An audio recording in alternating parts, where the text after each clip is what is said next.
जो places of worship act है, जिसे हिंदी में पूजा स्थल अधिनियम कहते हैं 1991, उसको खत्म होना चाहिए, रिपील होना चाहिए। पार्लियामेंट को ये अधिकार है कि उसको रिपील कर सकती है जब एक सरकार इतनी ताकतवर हो सकती है और 370 जिसकी कभी किसी ने कल्पना नहीं की थी उसको रिपील किया जा सकता है।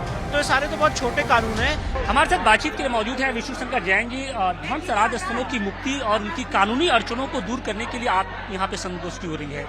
क्योंकि माहौल चुनावी चल रहा है, तो आने वाले वक्त में आप क्या देखते हैं कि क्या इन सभी मामलों में तेजी आएगी, या अगर एक जो आशंका जितेंद्रानंद जी ने एक व्यक्त की है कि अगर गवर्नमेंट नहीं बनती है बीजेपी की तो शायद उस तरीके के जो फैसले हैं वो न आ पाए। देखिए, हमारा विषय लीगल है और हमारा ये विषय है कि जो प्लेसेस ऑफ वर्शिप एक्ट है, जिसे हिंदी में पूजा स्थल अधिनियम कहते हैं 1991, उसको खत्म होना चाहिए, रिपील होना चाहिए।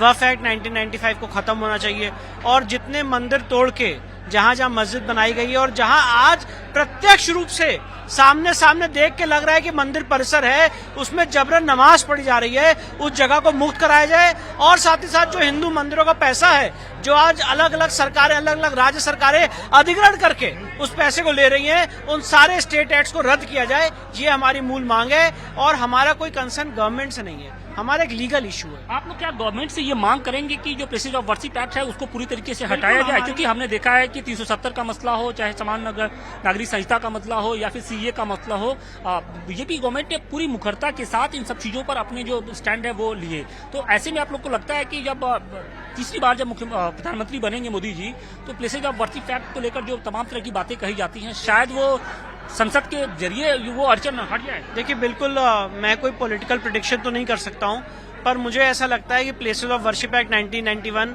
पार्लियामेंट द्वारा रिपील हो सकता है, इसमें कोई लीगल अड़चन नहीं है।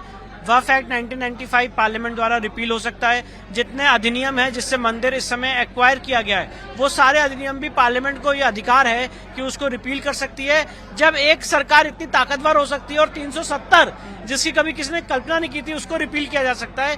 तो ये सारे तो बहुत छोटे कानून हैं जिससे समाज में बहुत बड़ा इम्पैक्ट पड़ेगा और जो हिंदू समाज के लोग आज इस देश में 8वें दर्जे का नागरिक होने में मजबूर हो गए हैं, कम से कम उनको उनका सम्मान, उनकी अस्मिता वापस मिले। ज्ञानवापी को लेकर अगर बात करें तो ज्ञानवापी में तहखाने के अंदर तो पूजा पाठ शुरू हो गया। अब आगे का रास्ता क्या है? क्योंकि हर किसी को इंतजार है कि जो शिवलिंगनुमा आकृति है उसकी एएसआई जांच हो, तो दूध का दूध पानी का पानी। बिल्कुल आप सही कह रहे हैं। उसके लिए हमारी मांग सुप्रीम कोर्ट में पेंडिंग है। सुप्रीम कोर्ट में हमने पुरजोर तरीके से मांग रखी है कि जो शिवलिंग वाला एरिया उसकी एएसआई जांच की जाए और एएसआई ने भी 54 पेजेस की रिपोर्ट दी है जिसमें एएसआई ने कहा है कि बिना उसको क्षति पहुंचाए हुए ऐसी जांच करना संभव है।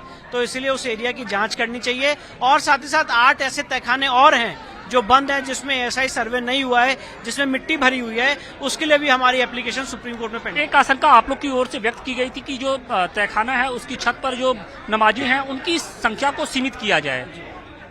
ये कितनी बड़ी आशंका है और इसके जरिए मतलब किस तरीके का ये जो कानूनी अड़चन है वो दूर होगा? नहीं, हमारे पास बहुत प्रूफ और प्रमाण है जिससे जब से तहखाने में पूजा शुरू हुई है तब से अंजुमन इंतजामिया ये कवायद करी जा रही है कि उस तहखाने में इतनी भारी मात्रा में छत पे पूजा और नमाज की जाए कि वो छत गिर जाए और जो पूजा पाठ हो रही है नीचे वो बाधित हो जाए, रुक जाए। तो इसके लिए हमने कोर्ट में एप्लीकेशन दी है। मामला सुप्रीम कोर्ट में भी विचाराधीन है और मुझे लगता है आगे आने वाले समय में इन सारी चीजों पे भी लीगल हल निकल के सामने आए।